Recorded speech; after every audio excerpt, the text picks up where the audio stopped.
Welcome to another episode of the Rhythm of the Road podcast. This podcast is not just about the journey, but also about the growth, transformation, and self-discovery that comes with life on the proverbial road. Grab a cup of joe, buckle up, and let's embark on a journey of self-discovery, creativity, and entrepreneurship. Let's get rolling.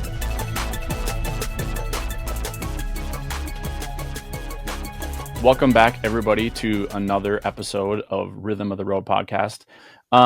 We are doing about one guest a month here on the Rhythm of the Road podcast as something new since we've hit the 25 milestone mark of episodes of you just listening to me blab on about whatever is on my heart and my soul for the week.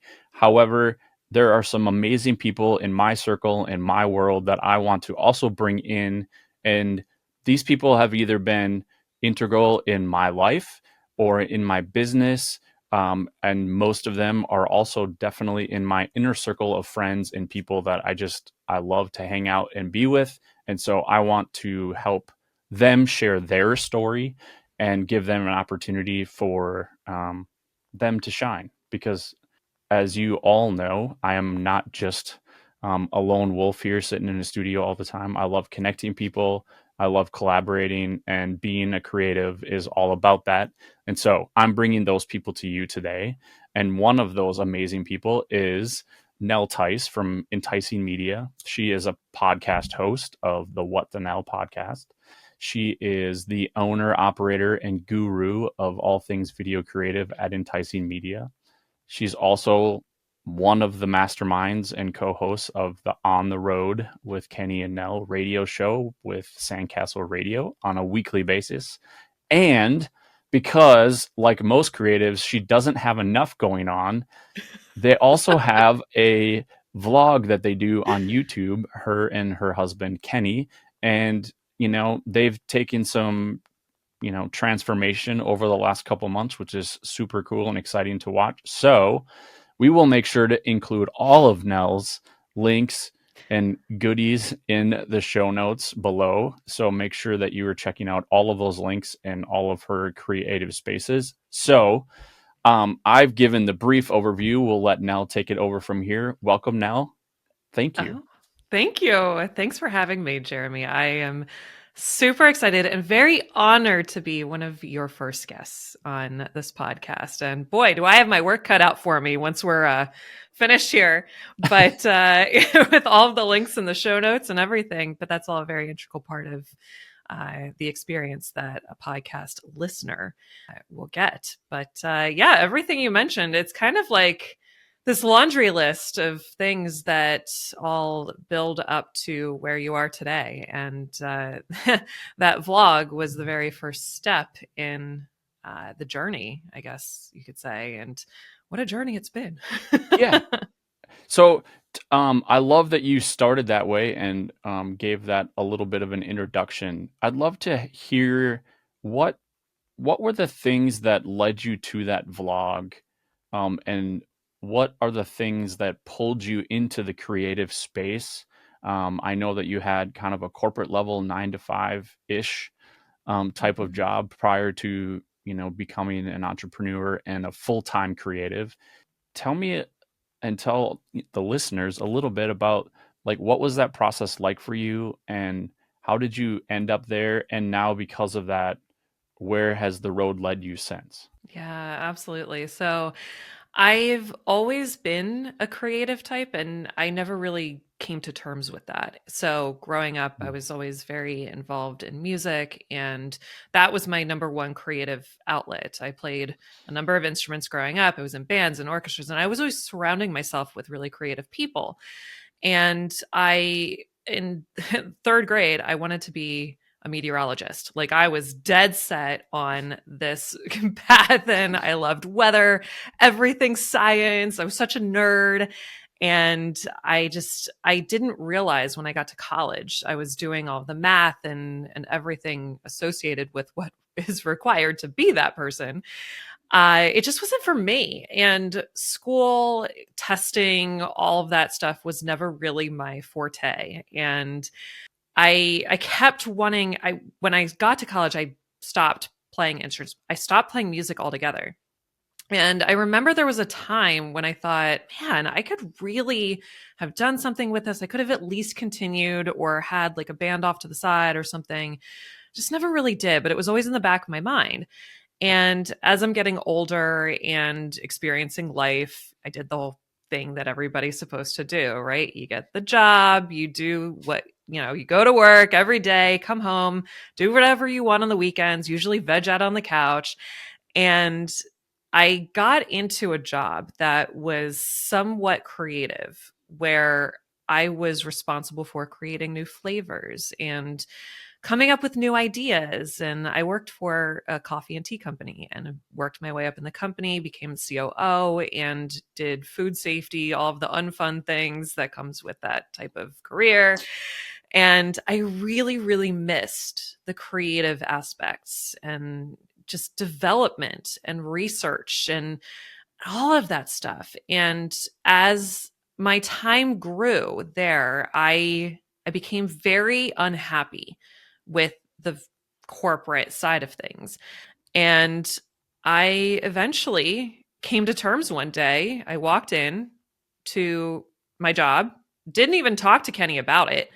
And I said, I'm putting in my resignation. I'm leaving. And there was just some sort of voice, some sort of creative pull inside me that was like, you can't keep doing this. This isn't who you are. And so that's kind of what led me along. Was I just was always this creative and just could never come to terms with it. But the vlog, which is a travel vlog, technically still, that came to be after we eventually started traveling so much. I'd been traveling all my life. It's in my family. My dad worked in California, left on Monday, came back on Friday. And it was something that Kenny and I really loved to do. People were always asking, where are you guys off to next? And so we finally decided to put our adventures on YouTube. And that happened in 2019. 2020 happened, travel shut down, and it was like, we love having this channel. Like, let's not get rid of it. We'll be back to traveling in 2 weeks, the whole thing. And we all told ourselves we were going to be back to normal in 2 weeks, right? 4 years later, here we are. But all of those things just kind of worked together and just led us to where we are now with everything that we're doing. And I can't imagine where I would be had I stayed where I thought I was supposed to, because that's what society tells you to do. And I can't emphasize the importance enough of following your intuition, following your creative genius. And I've been told before, dreams don't pay the bills. Well, yeah, they do if you work hard enough and figure out how to make it work. So I'm a living testament to that. Yes, you definitely are. I do have, before you keep going, I want to ask a question. In that time where you, like, I guess I hadn't heard the part of the story where you walked in and gave your resignation and you didn't even tell Kenny. So that's intriguing to me. And maybe you want to go there, maybe you don't. Yeah. I don't know. However, what I am curious about is, when you made that decision, was the decision of something that like it came to you and was on your heart and on your soul and like, this is just not a good fit? And when that hit, was it because you had come to a point where like you were angry or discontent or just like super uncomfortable? And like, what did that transition look like, and what did that time frame look like a little bit? Yeah. So can I say see all of the above? You can. So yeah, no, I would love to talk about this because I think it's really important, especially in marriages. There's the communication aspect, any relationship, honestly. And Kenny and I had always done a really, really great job of being great communicators together. And well, I would say more so on my end than his end, but that's a different podcast topic. So it was something that I won't say that it came out of left field. It didn't at all. And it was something that we had talked about for years. It was just, he's the kind of person that needs somebody to pull that trigger. And my personality is the trigger puller. And if I wasn't going to do it and I wasn't going to make the decision, it wasn't going to happen. So there was just, like I said, there was this voice in my head that day where everybody has a breaking point.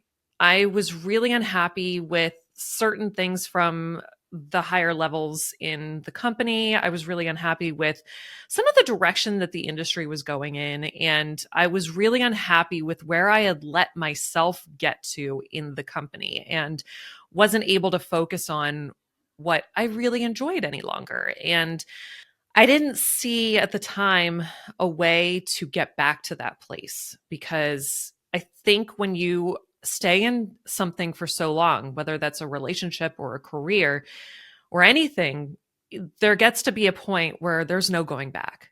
And that's where I saw myself. And that day that I walked into my job, it was literally a voice that said, do it now. It's better to ask for forgiveness than permission. So when I told Kenny this, I don't think that it could have asked for a better response. His response was very much, okay, cool, we'll figure this out. And we've got some time. I didn't say I was leaving tomorrow. So I think I had 10 months basically. And through that time period till the end of my time at this company, a lot had changed. We had a death in the company. We had multiple owners, and there was so much going on that actually I feel like was put into place to test me and my decision making and test whether or not I would follow through with it. And before I even started doing all of the personal development and all of that self-work, my first goal and my first test was, okay, this was put here. Are you going to follow through? This is your first test. And I absolutely committed to it. And I told myself, I said I was going to do it, and I'm going to do it.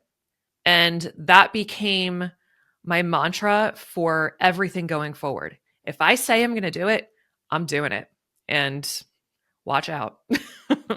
And that's true. I see that play out in you all of the time. And, I'd have the pleasure to be able to work with Nell on a really regular basis. And truer words could not be spoken. She definitely is rising to that and pushing herself all the time. I love that you use this idea of like, before I started working on myself, I think that's something, we talk about a lot on the podcast and kind of as part of my journey, right? That's how I even started the podcast. In case you're wondering what that looks like, go back to the origin episode or episode number 1, and you'll get a chance to hear that whole story and make sure that, you have an understanding of what I'm about to say, which is you have to work on yourself long enough.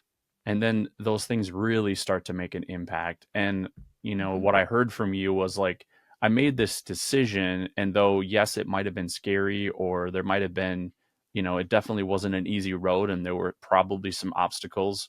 And when you're the COO of a company and you're dealing with all of those system changes at the same time when you're trying to exit and build something for yourself, there had to have been a time when you're like, okay, well, I have to work on me, because otherwise I'm just going to end up getting either sucked back in or pulled back in, or definitely pulled down. And so what were some of the things that, when you started that journey of working on you, what were some of the things that you chose to do to start that process? Yeah. One of the biggest things was I decided to work with a coach.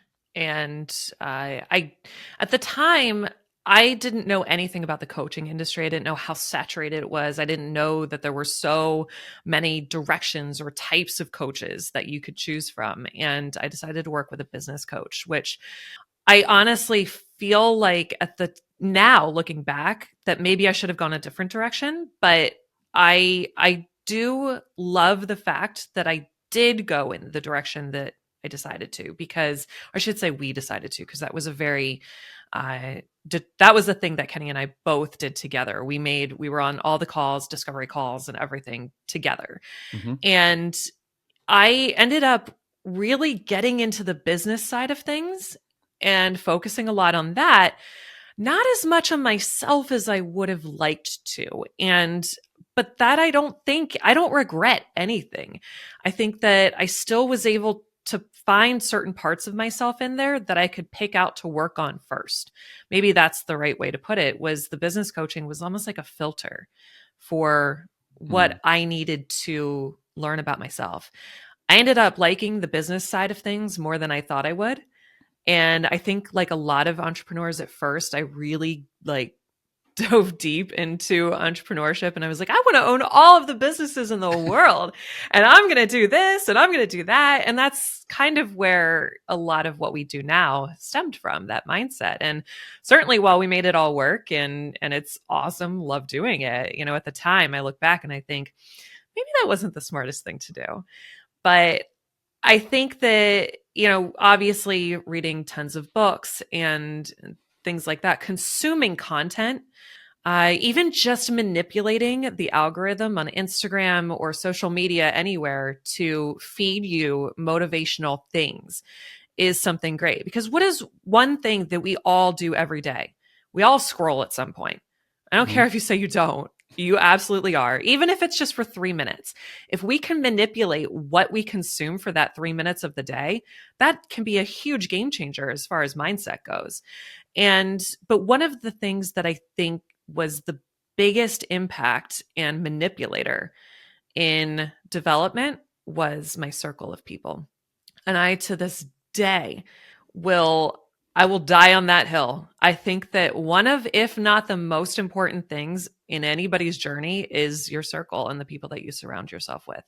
That made the biggest difference of all, I think. I love that because I'm in 100% agreement. And I think you and I both know, only because we've had dozens of conversations over the last few years, of that circle is going to change and evolve. And it should, as you change and you evolve, and you know yourself more, you know your business more. Like, what are the needs of my business? What are the needs of myself? What are the needs of my marriage and my relationships? And that circle, it doesn't necessarily grow, but it definitely evolves. Like it changes and evolves, and which I think it should, because I think what happens is something similar to like holding on to that corporate job too long. Like we might have hung on to that one person just a little bit too long.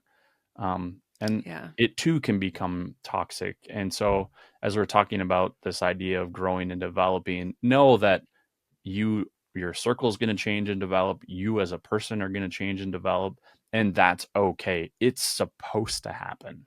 Absolutely. If your circle isn't changing, if you're not changing, you're not growing. And in order to get anywhere and achieve any of the goals that you want, or to be as successful as you want to be, you have to grow. That's not an option. I like to break the rules. I'm not a rule follower by any means, but the one rule that I will break is that I refuse to understand and acknowledge that you can't move forward without growth. It's just the way it is. Right. And that growth means learning. We hear a lot in the entrepreneurial circles, like you're either winning or you're learning, right? Yes. So the L word for us is learning. It's not losing, right? Because you're not really losing. In fact, if you are watching on YouTube, you can see the sign that's hanging right beside, right behind me, right? Winners fail till they succeed, and that fail or losing that is used in that space, it's really, we're learning and we're getting out of our comfort zone and we're trying things. Or, you know, I was listening to something just this morning, and it's really our growth and those opportunities are coming when we do the things that we know we're supposed to do and don't do them. Yes. Right. Oh and I was like, oh, huge. wow, that really hits really hard. We're recording this on a Monday morning. So boy, that really hits really hard on a Monday morning as you're, I don't know if you quarterback your week on a Monday. I quarterback mine on a Sunday night because I prefer to hit Monday running, but some people do that Monday mornings. And to hear that doing the things that you know you're supposed to do and don't. That's tough. That's really tough, especially for somebody like me that's really, really big into commitment, and somebody that says, you know, when I make a decision, I say I'm going to do something, I'm going to do it. And I'm not saying that I'm always in a timely fashion, but when you know that there's something that you should be doing and you deliberately don't do it, I go to this place of, well, what's wrong with you? What's holding you back? Where inside of you are you not focusing on to get that on board with everything else? So, yeah, I mean that's huge. That to me is a disservice to you. Mm. And when you start failing yourself, who else are you failing? Where else are you failing? Yeah, and it's that, some people call it self-sabotage, some people call it fear, some people might run into imposter syndrome. Some people, Yeah. they might just get lazy and complacent. Like, Mhm. oh, this feels good. Like, why should I change? Why? I don't need to grow. Yeah. I like my business. I like where it's at. That's okay. But Oh then you've yeah. made that choice to be Yeah, where you're at. yeah, you absolutely have. I mean, I think that it would be an outright lie to say that, we haven't all gotten to a place of comfort in our businesses or Mhm. lives and stayed there for a little bit because maybe we've gone through so much growth recently and we're exhausted, or we have people in our circle right now that are doing that exact same thing and we're magnetized to that. Mhm. So, for whatever the reason is, I think that we all get into that place at some point, but you have to have the systems and processes in place to be able to pull you out of that and have those people. That's why the circle is so important. And that's why the books, everything, all of that content is so important because we need that there to pull us out and keep us going because stagnant water is not good for anyone. Yeah. It's just not. And as creatives, which we've talked about a number of times, like Yeah. that's just uncomfortable to begin with. it being we have talked about this so many times, and it's funny you mentioned this because I just took the Enneagram test actually this morning, and I found out I'm a 7. Mm-hmm. First of all, that was a little surprising at first, and then it wasn't, because it's just like all the questions when it was asking, like, do you feel like you're accepted in social situations, or do you feel unusual? Do you feel like you're unique? Do you feel average? And things like that. And every one of the answers, I'm like, no, I don't feel average. Yes, I feel weird. Yes, I feel unique. I mean, I feel like that's part of being a creative, Mm-hmm. is never really feeling like you're fitting into a mold. And that's because you're not. As a creative, you're supposed to be paving your own path. You're supposed to be going in a different direction than everyone else, because if you were following, you wouldn't be leading and creating and all of those things that make you the amazing creative person that you are. Wow. There's a mic drop moment. Maybe tell the editor to hit that spot because it was real good. Make that one a clip. There you go. So that has me curious to know, like, when you talk about being creative for you, and really when you're like, for me, it's like when I get goosebumps, or I'm like kind of my heart sings. Like, I know what those things are for me. I'm curious, like, as a creative in your world, what does that look like for you? I get lost. I get really lost. I have the ability to completely focus on something to the point where I feel like I can put myself in a different realm, in a different world, in a different space, and I'm not even actually existing and it sounds so weird to people sometimes because they look at you when you talk about this and they're like, what? You don't feel like you're on this earth? No, sometimes I don't. Somebody asked me recently, how do you respond to things that happen in your life? When somebody tells you something, what goes through your head? Using music. Some people hear songs, some people write songs, some people, and how do you visualize these things when you're processing? And I told this person, I said, I visualize like a movie. I literally put myself on a set and put myself in a situation with different people, and I hear the music playing to the scene in the background. and all of that. And it's like this, like almost higher level version of daydreaming. It's very strange. And then I kind of like morph into that almost to the point of where I envision method acting to be like. It's just, I don't know, it's very strange. But yeah, sometimes goosebumps, but mostly transportation into like an alternate universe. So when you are hitting that alternate universe, what are the types of creative things that you're doing? Like what are the actions you're taking that gets you lost in that space? I'm planning the future. I'm planning the documentaries. I'm planning the clients that I'll eventually be working with. I'm planning the future is what I'm doing. And I'm putting myself in spaces where I can see myself in, whether that be 3 years from now, 10 years from now. I'm putting myself in these positions. Like I can see almost every detail. I can see what my hair looks like. I can see my age. I can see types of people that I want to be involved, and I can see the different pieces of equipment and all of this stuff. And but yeah, it's all very much future based. I can see you're It's really deep in weird. thought right now. And if you're watching I this am. on YouTube, you're gonna see like all of the things happening like in real time. Like so it's Like so the fun. wheels. Um Yeah. I love that's why I love talking to other creative people. And it doesn't matter the medium, you know, whether it's music or video or performing arts or visual arts or um, Hmm. acting, all of those are arts and Hmm. they are all connected in some way, shape, or form. And I love how you're able to just continue to push the envelope, think beyond where you're at, because as creatives, like that's super important. Like if we're I talk to a lot of people in the music industry right now. They're like, well, what kind of songs should I write, or what kind of creative things should I be doing, because this is Hmm. what I hear on the radio. And I said, well, what you have to Hmm. realize is what you're hearing today is 6 to 9 months old, Yeah. because that's when Yeah. it was created, or the Hmm. ideas or the concepts were put into motion. Or in your space, like if you think about a featured film, like Hmm. it could be 1 to 5 years, Absolutely. right? Animated films take forever Oh my gosh. because of all of the details. And especially now, the expectation of the viewer is that it has to have all of these things and all of these pieces for Hmm. them to enjoy it. And so it takes them so much time.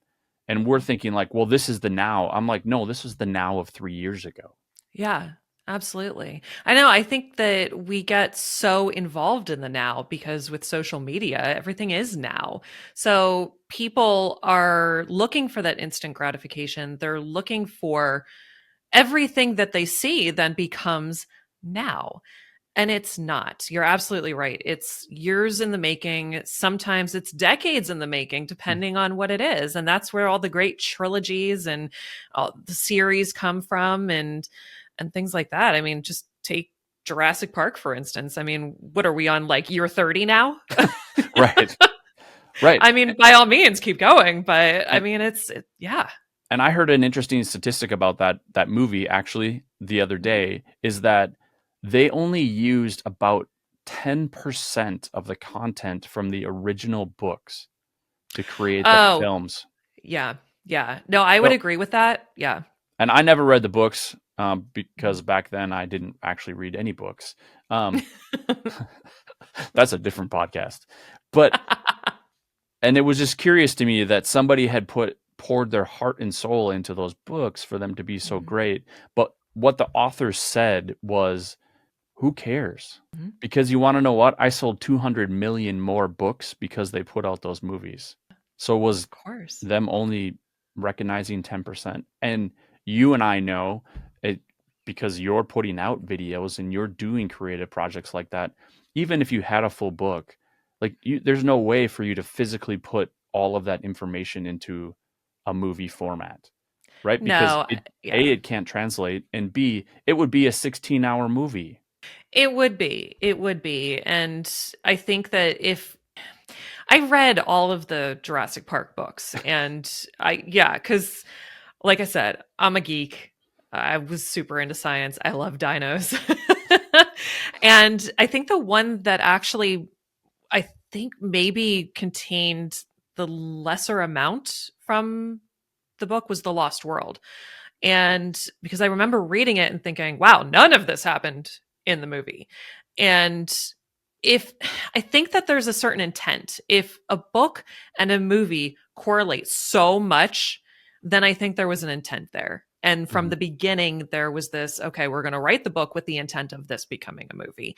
And that's totally different. And that's fine. There's nothing wrong with that. That's the creative process. But when people read books too, what you imagine is happening is not the same thing that I'm imagining that's happening too. And so because that's what I love about books, is that we all have the ability and the freedom to go into our own creative spaces with the content. And while there is an intent of the author, there's still so many ways that you can go off and create your own images and things, storylines of what's happening.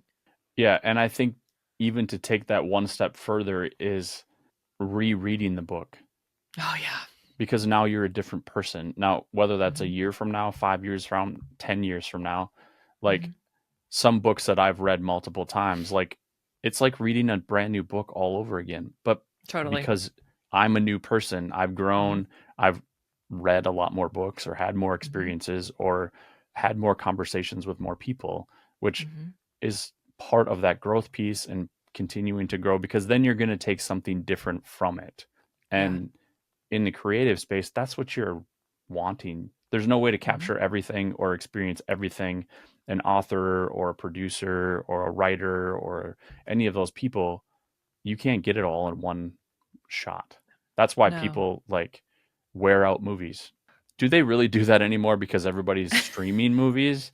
But like, I remember I used to wear out VHS tapes because I would watch a movie so many times. Like it just went bad. Like yeah. I mean, things are a little different now. I did that with probably The Little Mermaid and Jurassic Park, let's be honest. But Twister was that movie for me. I mean, I was so obsessed with CGI and all of the things. And at the time, I mean, those tornadoes were really ahead of their times as far as like the graphics and everything goes. And I used to, I would wear those out. And I mean, things are a little different now with that. Right. And so that kind of brings me to like one more last question for you now, just in terms of like you're growing and transforming your video channel with you and Kenny, in the travel space. I know that you've recently transitioned your podcast to not only an audio only version, but also to a video version. And you're doing that. And I know that you work with a lot of clients in the YouTube and video space. Like, what are some things that, whether someone's building like a personal brand or a business from a corporate identity space, why should they be thinking about it from a video standpoint? And what's maybe one or two things that they should be thinking about as they either enter their space or grow it? Yeah, absolutely. I think the most important thing, and I think that maybe the pandemic even shined a light on this, is if you think about it, video is the next best thing to being in person. And how do people do business? How do they choose to do business? They do business with people they like, know, and trust, right? And that's you. They're not necessarily always just doing business because they think your logo is cool or it's that type of thing. I mean, they're doing business with you, and a way to really get in front of your audience and your people is to be on video. And YouTube has obviously it's the second largest search engine in the world compared to Google. And there's no reason for businesses or anybody to not be on YouTube if you're out there looking to be in a space where you need to get in front of more people. And I think that one really important thing that you should focus on is you being yourself and that authenticity. I know we throw that word around all the time, but especially now in a day and age with AI and all of the technological capabilities that we have, it is so important to share your voice, because you can train ChatGPT. You can train things. You can have avatars. You can do anything you want in a video space anymore to create a version of you, but it's not you. It isn't now, and it never will be. There will never be another version of you. And give yourself that respect, give people that respect of getting you. And I can't tell you, just going back to the creative aspect of things, being somebody that you're not, and especially on a daily basis, and trying to do all the things that you're supposed to be doing and not living up to who you authentically are, that takes its toll, catches up with you, and eventually you'll burn out.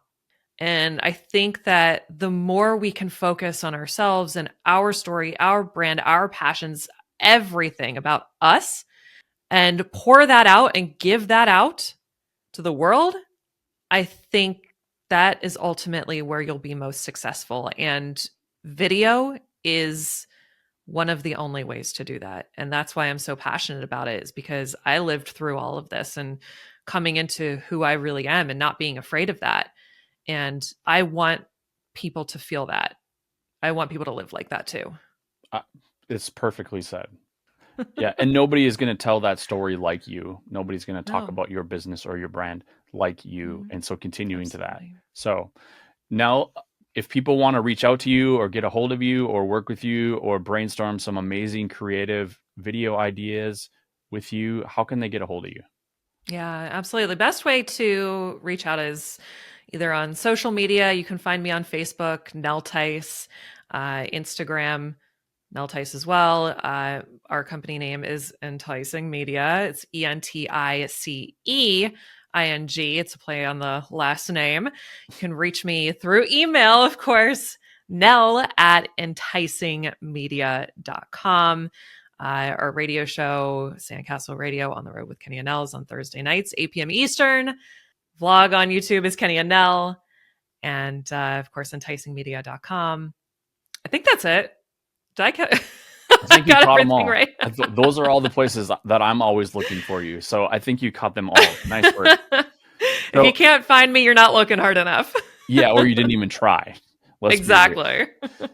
So thank you again, Nell, for being on here today. I really appreciate it. Our conversations are always just a blast. And I agree. So much opportunity for people. Make sure that if you like what you heard today, any part of it, because there were some really amazing moments, please make sure, send Nell a message, even if it's just to say thank you, because I think that's really important to just get that feedback, even if it's just a thank you for a 30-second moment that happened over the course of this episode. So please make sure that you reach out to her and say thank you.